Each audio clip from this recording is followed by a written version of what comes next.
and is almost like my mentor. Dr. Rajaram Japriya, the head of the family, faculty members, students, staff members of the college, delegates, and guests. I'm really very happy to be here to express my views about this conference. The idea of conducting a one-day conference on the basis of invited speakers was because the issues related to finance, particularly the trends that are there in the financial markets globally, are very important for us to understand. I mean, when I say us, I mean it's important for all the stakeholders to understand. Individual people, individual Indians, it's very important.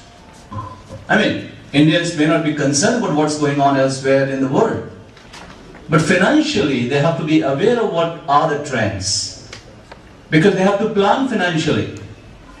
Large number of people are planning. They plan about the future. It depends a lot on how the trends goes on. Particularly, say for example, stock markets, the trends there will impact most of us who are either investing or have some interest there. So, idea of just convening a one-day conference with some speakers who are experts from two different areas. First, academics. Now, people who have been teaching the subject, people who have been involved as academics, as researchers for a long time, can throw light, they can talk about the trends with confidence. So we have invited professors, eminent professors, for example, Professor Parashar, who has spent several decades in it. He worked different parts of the world, not only that he was the director of IIM Indore, and he understands it. Is presently the managing director of Safe Banking in USA. So there could be nobody else, and we're lucky he accepted it. Similarly, we invited Professor Gupta from Delhi University. We've invited one professor and then 3-4 practitioners. Because you know the practitioners are very important. This is the other side. People who are dealing with this as part of their profession. Because if both of them, they give an understanding, we are able to understand and we are able to take a call on that. So we try to convene that this conference must create a discussion. We are publishing a research journal, which is an international journal. We intend to publish the key findings, so the key discussion points. And that's why we have also invited students of some colleges across in NCR to analyze their speeches, to listen to them and understand from the student perspective, analyze it and then discuss it, and then present the analysis, so that they get an idea and they are also able to understand and interpret these data from their point of view. So the idea is to start a discussion. I'm not a finance person, I've been teaching all through. I'm a professor of communication and leadership. But finance is very important to me from many perspectives. But how do we understand it? When I want to invest, how do I understand where do I invest? Like there has been some issues which has been very, very difficult for people to understand.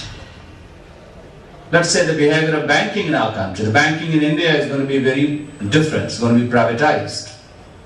Gone are the days when we are dependent on government banks. We are not. So the interest rates, the government is really doing a lot in order to make them effective.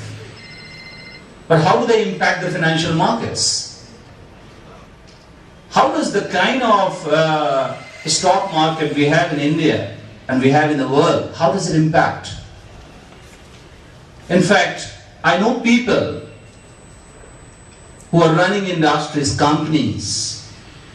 They are not core finance people, but they have to understand it if they want success in their business. So when I mean all stakeholders, we say individuals, and second one, people who are in the organizations, in the companies, people who are running those organizations. It may be a very small company, like a lot of entrepreneurs. I know a lot of our IIM graduates who started their companies. It's very important for them to understand these trends. It's very important for them to respond to those trends in a way that they are not really getting the worst. There are many companies which are being closed.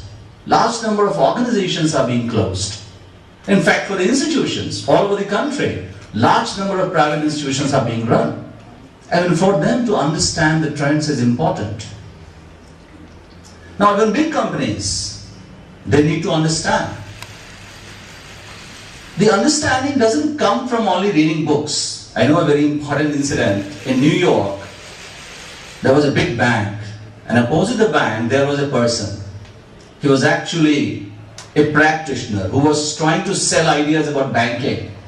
So he had a big board, and whenever somebody comes, he will tell, I'll train you and talk about the financial markets, and you will be really an expert. So one fine morning at 10:30, a person came and said, yes, what are you doing here? And he said, look, I'm telling and talking about financial market. He said, suppose I learn from you, what will happen? He said, if you learn from me, you will have a lot of knowledge about financial markets. He said, then what? He said, then you look at a bank, big bank opposite. He said, yeah, I look at that. He said, you can get a great job there because you are a person who has a lot of knowledge of financial markets. He said, that's very interesting. But he said, by the way, I'm the owner of that bank. Now, and he said, I didn't get any training in finance, but I run a bank. I know a large number of people who have no grounding in finance, but they have number. One of my students, Dilip Sangvi, who runs a company of 65,000 crores, was a BCom, Dilip Sangvi. But when I discussed with him, he was trying to buy companies in Israel. He was buying a company in Taro. And he said, what is your finance? He said, I'm going to New York. I'll sit there. I'll study the American stock market. And I'd like to buy all the shares of that company there, whatever I can buy. I couldn't understand. I said, how did you get all this? Just gut feeling, he said. He was a BCom. And when I asked him the division, he didn't tell me, so you can understand. At least he was not a first divisional. But he has that understanding.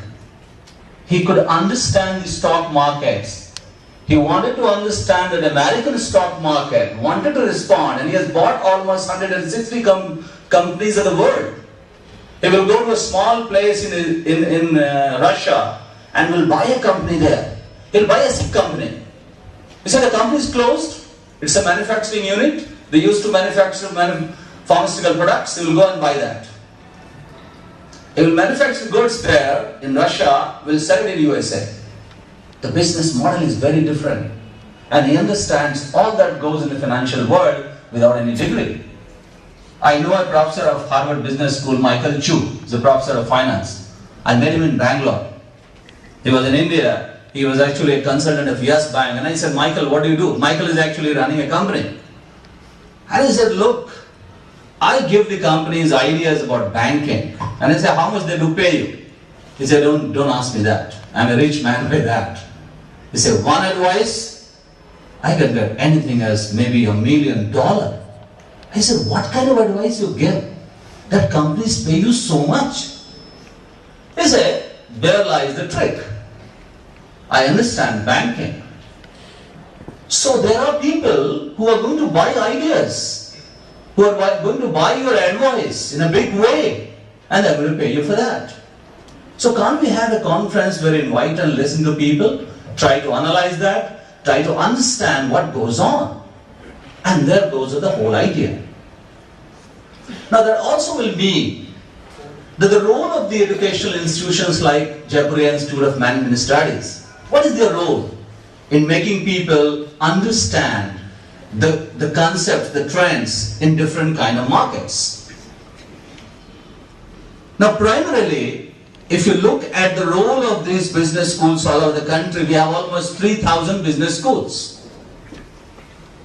How many of them are conducting conferences which discuss issues which are relevant to the Indian economy, Indian industry, Indian business? The answer is a very negative no. They are not. Seminars are being conducted wherein speakers come on, they speak something, but nothing happens after that. It's not a discussion that triggers a plan of action. Right now, Dr. Rajaram said a very important thing. And he said planning. If you go for planning, basically what is this current account deficit? It is mainly paying more, you are getting less. So either you will reduce the imports or you increase export. Otherwise, the carry is going to go up and up because you are not selling. Nobody is going to buy. And he said something very important, branding. I have been in many foreign markets. I went there and saw the Indian goods, nobody buys them. Why? If nobody in the world buys Indian products and goods, where can you have your money? You are going to buy from outside, you have to buy petrol, you can't do, you have no option, whether you buy it from Iran or buy it from other countries, you have to pay for that. And how do you get the money? The foreign exchange in dollars. So then it's very important for us to understand that manufacturing in our country will impact the financial trends in our country itself. Our manufacturing is poor, we are not able to sell anything to the world. Let's say China. Why is it China to sell every part of the world? They are able to sell whatever they buy, whatever they produce. And there in China, large number of skilled manpower. In India, have we got it? The answer is no, we don't have. Everybody wants a white collar job. So the manufacturing sector is suffering. Nobody wants to go to a skill-based job. And if you don't go to a skill-based job, if you're not able to manufacture and if you're not able to sell to the world, definitely your CAD will go up. You will be a country which is paying more and getting less. So understanding these trends is important for the manufacturers. Like I was one day I frequently go and talk to Dr. Rajaram. And he showed me something that he said, this is what my company manufactures, but we don't sell it. He said, who sells it? And he gave a big company, a big brand, a big name. I don't want to tell that name. And he said, how much do you sell it for them? And he says, around 50 rupees. I said, how much the company sells it for? He said, about 200 something. I said, 200 something? You are manufacturing, you are packaging, you are even giving the logo of that company. The company only puts in the market and sells it by making it 4 times higher. Why can't you sell it directly? And he said, we tried. And our product and their product was in the same market or the same place, and it was almost 1/4 of the price. Nobody was buying our product. And the people were buying theirs. They didn't know that inside it is the same thing. The customer is paying more just for a brand. And we as a country, have we able to build a brand? The answer is no, we have not been able to build a brand.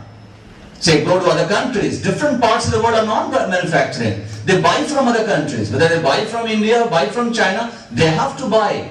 There are hundreds of countries in the world. They have to buy from outside the world. Are we able to go and sell there? The answer is we have no presence. We have no visibility. We have no brand. But why is it so? We have so many engineers in India. The top brand IITs, NITs. I go and talk engineers. We have engineer excellences. We have people who are smart in technology. We were able to prove ourselves in information systems, in computer science. We were able to prove ourselves. We are one of the best software specialists in the country. But why is that?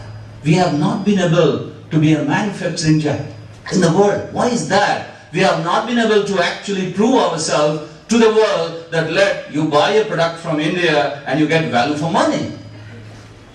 Is it impacting our financial trends? The answer is it is. And it is doing this in a big way. Now, can we try to link the two? Can we understand that? So the purpose is, we start, this conference is a trigger. We are going to actually bring out very specialized journal in finance, and we are working towards that. Now, after working for 30 years in academics, I believe it's my duty to now at least share whatever knowledge the world over has. And only sharing knowledge is not enough. Sharing information is not enough. You can give somebody core information, and the person will be able to do nothing out of that. Unless and until knowledge, unless it is applied, is of no use. Knowledge kept in the book is of no use. Knowledge which is not used is of no use.